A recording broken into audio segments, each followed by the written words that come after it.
Alors que la guerre en Ukraine persiste, Vladimir Poutine serait en couple depuis plusieurs années avec sa supposée maîtresse Alina Kabaeva.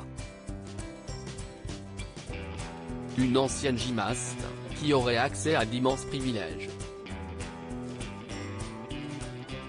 Dans un entretien à retrouver dans les pages de la dernière édition du magazine Madame Figaro paru en kiosque ce vendredi 1er septembre 2023, la journaliste et grand reporter à l'équipe Céline Noni dresse le portrait d'Alina Kabaeva.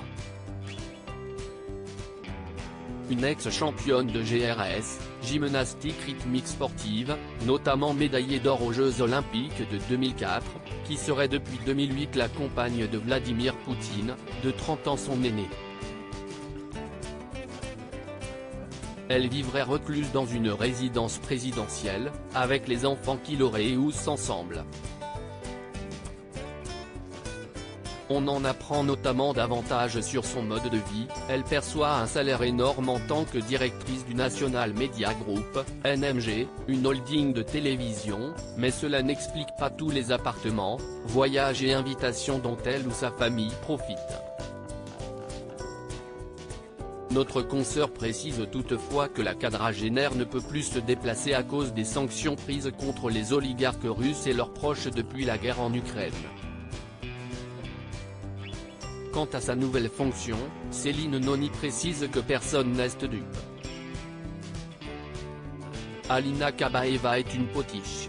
Pour revenir sur sa relation avec Vladimir Poutine, la journaliste affirme qu'il s'agit d'un secret d'État et que l'on ne sait par conséquent pas grand-chose à ce sujet.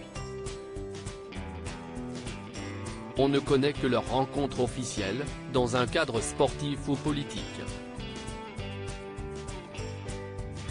D'ailleurs, ce que l'on sait réellement de la vie sentimentale du président russe, c'est qu'il a été marié avec Lyudmila Alexandrovna Otcheretnaya en 1983, avant de divorcer en 2013. C'est tout. Il n'a jamais vraiment étalé sa vie privée, estimant que cela brouillait le politique. Céline Noni ajoute que cela tient aussi à son passé d'ex-agent du KGB, qui a toujours compartimenté sa vie. Sa femme est toujours restée dans l'ombre, tout comme ses deux filles, qui ne portent même pas le même nom que lui. Depuis son divorce, il est officiellement un homme sans femme. Un homme discret donc, soucieux de son image.